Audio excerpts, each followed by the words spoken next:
Hello students, how are you. तो previously हम capacitor chapter के न्यूमेरिकल्स कर रहे थे और उसी को ही कंटिन्यू करते हैं और कुछ बहुत ही इम्पॉर्टेंट क्वेश्चंस जो हैं वो आज हम डिस्कस करेंगे, जिनको सॉल्व करने का जो मेथड है वो भी क्वाइट डिफरेंट है। तो आपके सामने ये जो पहला क्वेश्चन दिख रहा है, तो इसमें क्या है कि we have to find the capacitance across points A and B,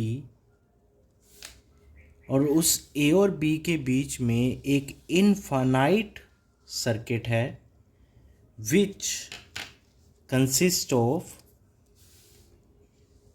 like this system 2 microfarad and 1 microfarad capacitance के इस तरह से सिस्टम लगे हुए हैं। तो basically this is an infinite circuit. तो इनफाइनाइट सर्किट को सॉल्व करने का तरीका भी डिफरेंट होता है। तो सबसे पहले तो हम सपोज करेंगे कि जो टोटल कैपेसिटेंस है सर्किट की वो C है। ठीक है, सपोज कि पूरे सर्किट की कैपेसिटेंस क्या है, C। अब इस सर्किट को ध्यान से देखो तो इस सर्किट में कुछ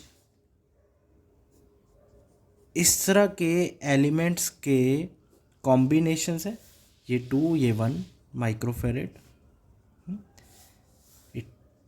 कुछ इस तरह से कनेक्टेड है, ये 2 है ये 1 है, फिर इसके साथ फिर से 2 1 कनेक्टेड है, फिर इसके साथ फिर से 2 और 1 कनेक्टेड है, कुछ इस तरह से सीरीज चल रही है। तो बेसिकली अब देखा जाए तो इनफाइनाइट सर्किट है, इसका मतलब ये हुआ कि ये 2 1 माइक्रोफेरेड कैपेसिटेंस के जो कैपेसिटर्स हैं उनका एक इनफाइनाइट सर्किट है। अब जब इनफाइनाइट सर्किट होता है उसमें अगर एक एलिमेंट हटा भी देते हैं तो क्या सर्किट पे कोई इफेक्ट पड़ता है? नो, क्योंकि एलिमेंट ही इनफाइनाइट है। ठीक है, तो अगर हमारे पास इनफाइनाइट एलिमेंट्स हैं इस सर्किट में, तो अगर हम एक एलिमेंट को हटा दें तो इस जो बाकी बचा सर्किट है उसकी कैपेसिटेंस क्या होगी? उसकी कैपेसिटेंस भी C रहेगी। यस और नो? देखो, अगर एक उतार दो दो उतार दो, कैपेसिटेंस क्या रहेगी? C रहेगी, क्योंकि इनफाइनाइट सर्किट है। जैसे हम एक ओशन की बात करें, ओशन में एक बाल्टी पानी ले लिया तो क्या ओशन के पानी में कुछ फ़र्क पड़ जाएगा? नहीं पड़ेगा। जस्ट लाइक दैट एक इनफाइनाइट सर्किट में अगर हम एक एलिमेंट उतार भी देते हैं तो उससे कोई फ़र्क नहीं पड़ेगा। बट यहाँ पे हमारा एलिमेंट क्या है? हमारा एलिमेंट 2 माइक्रोफेरेड एंड 1 माइक्रोफेरेड का सिस्टम जो है, उस कॉम्बिनेशन सिस्टम को हम एलिमेंट बोल रहे हैं। तो उस सेंस में अगर हम बात करें तो देखो, एक हमने छोड़ दिया था वो तो एज इट इज़ रखा जाएगा, इसको हमने सेपरेट कर लिया, मतलब इसको हमने कंसीडर नहीं किया। हमने अगर इस पॉइंट से लेके इस पॉइंट के बीच में कैपेसिटेंस देखेंगे तो वो भी कैपेसिटेंस C रहेगी, क्योंकि इनफाइनाइट सर्किट है। तो अब इसी AB सर्किट को मैं ऐसे ड्रॉ कर सकता हूँ, 2 माइक्रोफेरेड 1 माइक्रोफेरेड, और इसके बीच में क्या है? इसके बीच में सारा इनफाइनाइट सर्किट है जिसकी कैपेसिटेंस हमने C मान ली है। तो ये हमारे पास एक, इसको सिंप्लीफाई करके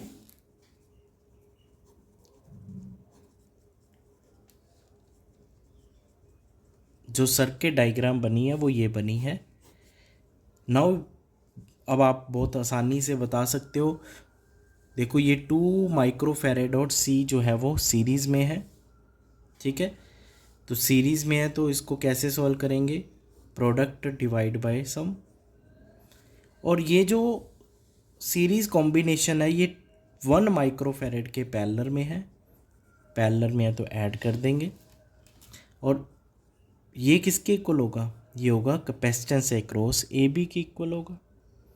अगर मैं आपको कहूँ AB के अक्रॉस कैपेसिटेंस निकालो तो आप क्या करेंगे? आप इसको सॉल्व करेंगे, ये सीरीज़ में है और ये सीरीज़ कॉम्बिनेशन इसके पैरेलल में है, आप इसको सॉल्व करोगे। Now what is C A B? A B के अक्रॉस टोटल कैपेसिटेंस भी तो हमने सी सपोज की थी। तो अब यहाँ पे एलसीएम लेते हैं, C+2 ऊपर 2C+C+2 is equal to C। तो ये 3C+2 upon C+2 is equal to C।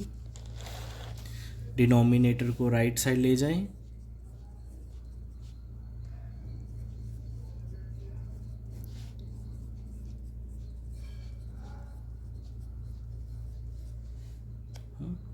अब लेफ्ट हैंड साइड को राइट हैंड साइड पे ले जाते हैं।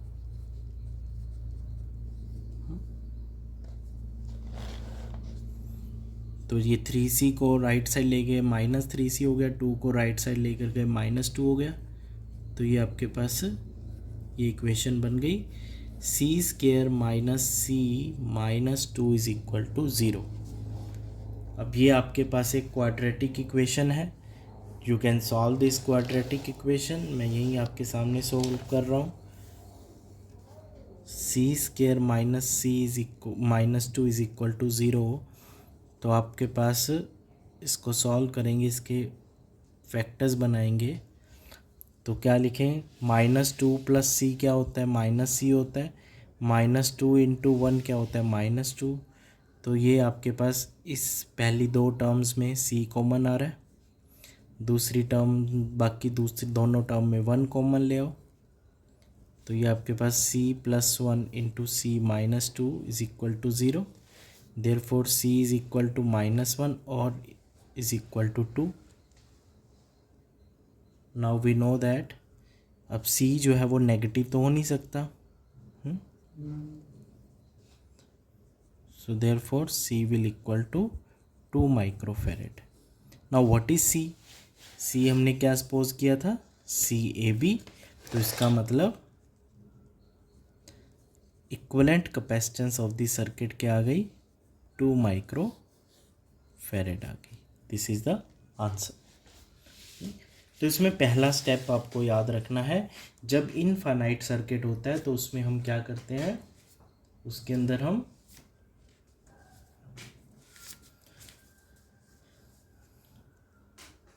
इनफाइनाइट सर्किट में हम एक जो भी हमारे पास एक सिंगल एलिमेंट को छोड़ के बाकी सारे को हम कंसीडर कर लेंगे और वो उसकी कैपेसिटेंस हम टोटल सर्किट की कैपेसिटेंस के इक्वल रखेंगे। ठीक है, तो उसको सिंप्लीफाई कर लेंगे हम।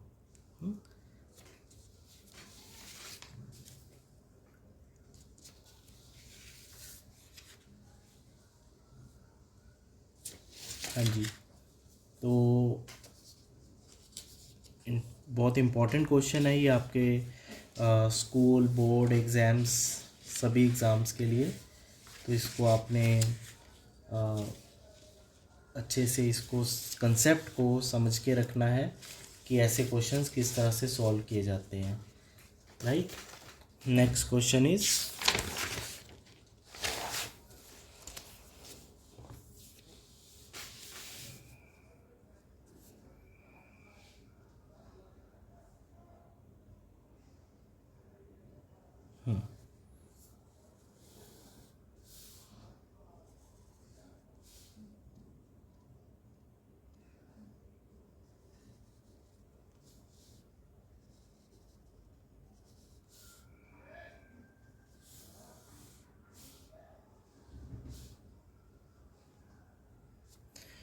ये आपके पास एक सिंगल प्लेट है जिसकी लेंथ जो है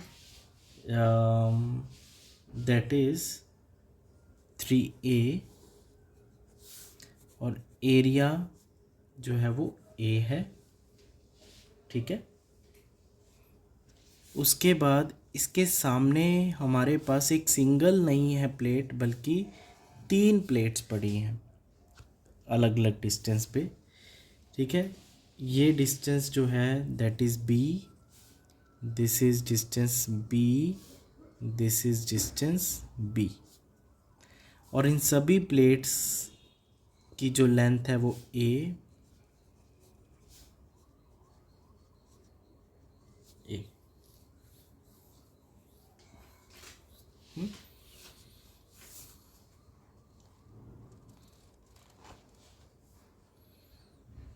right? Now what you have to do, find the capacitance of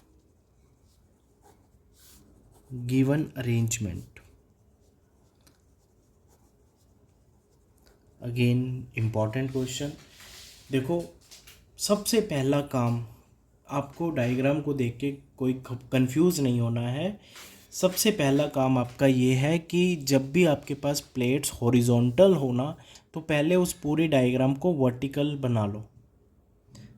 ठीक है, पहला स्टेप है। देखो, ये सारी प्लेट्स हॉरिजॉन्टल हैं, इस पूरी डायग्राम को आप वर्टिकल करो, then you will get idea कि अब आपके पास क्या गिवन है, कैसे इसको सॉल्व करना है।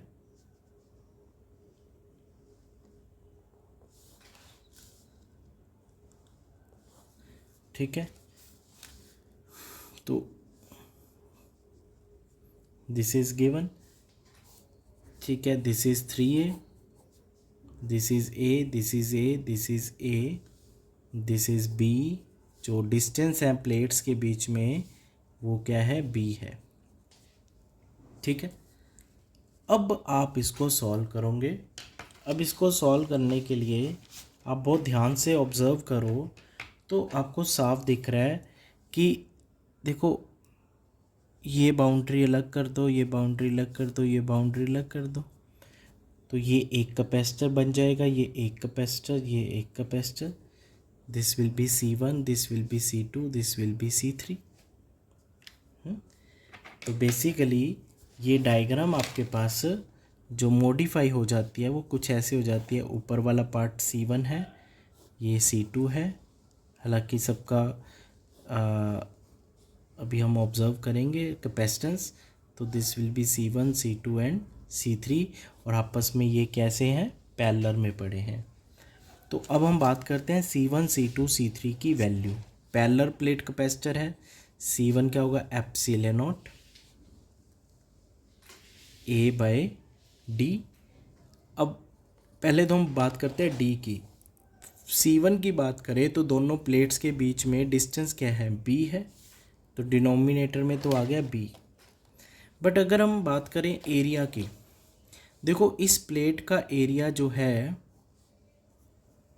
वो गिवन था a। पूरी प्लेट का एरिया a है, तो आप देखो कि पूरी प्लेट की लेंथ थी 3a, और इसके सामने वाली प्लेट जो है उसकी लेंथ है a, मतलब 1/3 है। तो इतने से पार्ट का, इतनी सी प्लेट का एरिया क्या होगा, 1/3 होगा। ये 1/3 होगा, ये 1/3 होगा। तो ये there will be A/3। Area जो पुट करेंगे A/3, तो ये हो गया एप्सिलॉन नॉट A/3d। ठीक है, ये आ गया C1। नाउ C2 की बात करते हैं, एप्सिलॉन नॉट। अब यहाँ पे भी सेकंड जो सेगमेंट है वो भी एरिया 1/3 है, तो A/3। अब दोनों प्लेट्स के बीच में डिस्टेंस क्या होगा, दोनों प्लेट्स के बीच में डिस्टेंस क्या है, 2b।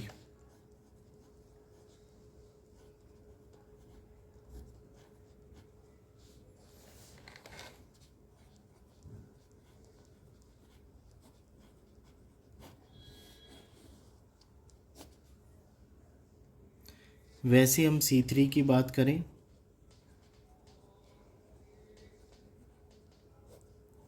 अब यहाँ पे दोनों प्लेट्स के बीच में डिस्टेंस क्या होगा, देखो ये डिस्टेंस b, फिर और 2b हो गया, फिर ये क्या होगा, 3b हो जाएगा। तो यहाँ पे हम 3b, तो दिस विल बी C3 की वैल्यू क्या होगी, एप्सिलॉन नॉट A/9b। ठीक है, तो आपके पास C1, C2, C3 आ गया। नाउ क्योंकि तीनों कैपेसिटर जो है वो क्या है, पैरेलल में है, तो पैरेलल में होंगे तो इक्विवेलेंट कैपेसिटेंस कैसे फाइंड आउट करेंगे, इनका सम कर देंगे। ठीक है, तो equivalent capacitance will be C1 plus C2 plus C3, तो this will B C1 epsilon not A/3d है, C2 एप्सिलॉन नॉट A/6d है, B, और C3 जो है वो है epsilon naught A bye 9b।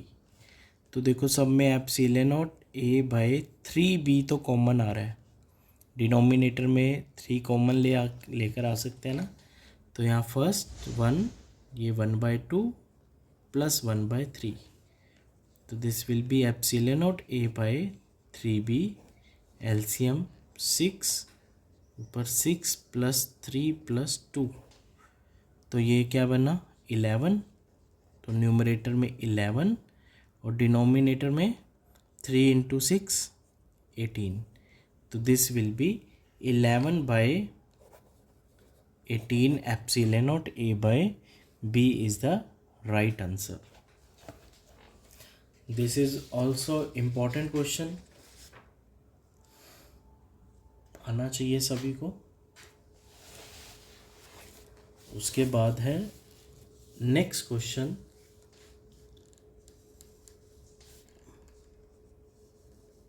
ये भी क्वेश्चन इसी टाइप का है, बट इस बार हम प्लेट्स 2 ही ले रहे हैं, बट यहाँ पे हम मीडियम का जो है डिफरेंस लेंगे। देखो प्लेट्स दोनों पैरेलल हैं, दोनों का एरिया प्लेट्स का क्या है ए, ठीक है। अब हमने क्या किया, दोनों प्लेट्स के बीच में हमने एक पार्ट मीडियम इंसर्ट कर दिए, 2 अलग अलग डाइलेक्ट्रिक।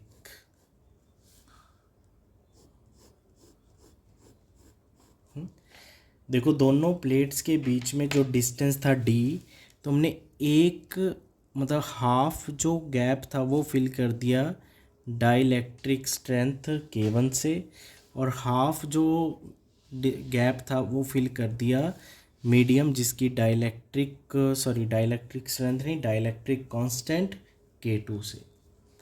नाउ क्वेश्चन इज़ कि आपको इस अरेंजमेंट का इक्विवेलेंट कैपेसिटेंस बताना है। तो बहुत सिंपल है, प्लेट्स जो है वो हॉरिजॉन्टल है, तो इट मीन्स सबसे पहला काम आप क्या करेंगे, इन प्लेट्स को वर्टिकल अरेंज करेंगे। तो जब आप इन प्लेट्स को वर्टिकल अरेंज करोगे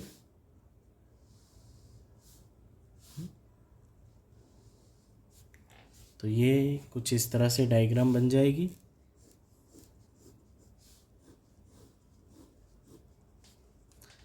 ये K1, ये K2, ये डिस्टेंस d/2, ये डिस्टेंस d/2 और प्लेट्स का एरिया A।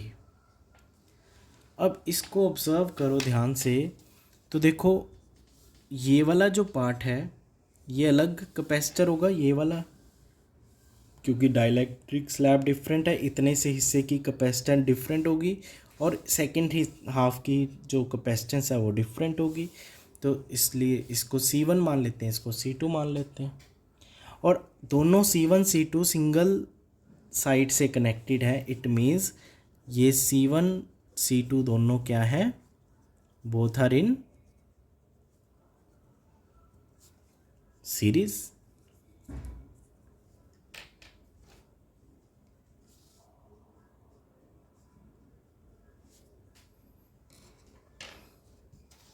ठीक है, तो अब हमें क्या करना है, इक्विवेलेंट कैपेसिटेंस जो है वो हमारी क्या होगी, इन दोनों का सीरीज कॉम्बिनेशन। तो first of all we have to find out C1 epsilon naught, area A, दोनों के बीच में डिस्टेंस, ये डिस्टेंस क्या है गैप्स का, d/2, और डाइलेक्ट्रिक कांस्टेंट क्या है K1, तो इसको मल्टीप्लाई करेंगे, it will be 2K1 epsilon naught A/d। वैसे C2 क्या होगा, K2 epsilon naught A/d/2, so this will be 2K2 epsilon naught A/d, क्या आ गया C2। नाउ सीरीज कॉम्बिनेशन में इक्विवेलेंट कैपेसिटेंस का फॉर्मूला होता है C1 C2 upon C1 plus C2। Now we will put the value of C1 C2 in this formula. तो 2K1 epsilon naught A/d into 2 epsilon naught 2K2 epsilon naught A/d upon 2K1 epsilon naught A/d +2 K2 epsilon naught A/D। सी, तो numerator देखें तो this will B 4K1 K2 epsilon naught A/D का square. Denominator देखें तो यहाँ पे 2 epsilon naught A/D common आ रहा है और अंदर आ जाएगा K1 + K2। तो एक एप्सिलॉन नॉट A/D से एक एप्सिलॉन नॉट A/D कैंसिल, ये 4/2 2, this will be 2 K1 K2 upon K1 + K2 into epsilon naught A/D। तो this will be the equivalent capacitance 2 K1 K2 upon K1 + K2 epsilon naught A/D। Now we know that epsilon naught A/D क्या होता है? Epsilon naught A/D होता है capacitance of parallel plate capacitor when there is free space between the gap of the plates. Now what we did कि हमने दो अलग अलग डाइइलेक्ट्रिक जो हैं स्लैब्स हैं वो इंसर्ट कर दी, ठीक है, कुछ इस तरह से कि दोनों डाइइलेक्ट्रिक स्लैब्स का एरिया तो बराबर है, ठीक है, जो प्लेट का एरिया के इक्वल था, बट दोनों ने जो गैप है वो कैसे फिल किया? वो फिल किया कि लॉन्गिट्यूडनली हाफ जो गैप है वो डाइइलेक्ट्रिक स्लैब 1 ने फिल किया और सेकंड हाफ जो है वो दूसरे डाइइलेक्ट्रिक स्लैब ने फिल किया। तो उस केस में जो हमारे पास एप्सिलॉन नॉट A/D, जो कि अगर हम डाइइलेक्ट्रिक स्लैब इंसर्ट ना करते तो ये इस कैपेसिटर की कैपेसिटेंस एप्सिलॉन नॉट A/D होती। तो कुछ इस तरह से दो डाइइलेक्ट्रिक स्लैब इंसर्ट करने पे हमारे पास क्या हुआ? कैपेसिटेंस में ये फैक्टर एक एडिशनल आ गया 2 K1 K2 upon K1 + K2। तो वो जो एडिशनल फैक्टर है, this additional factor is by the way equivalent के। इक्वलेंट के मतलब इक्वलेंट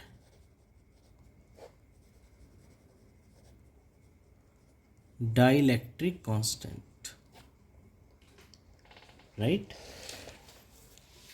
तो इसी ऑर्डर में हम कुछ और न्यूमेरिकल्स करेंगे अगले सेशन में।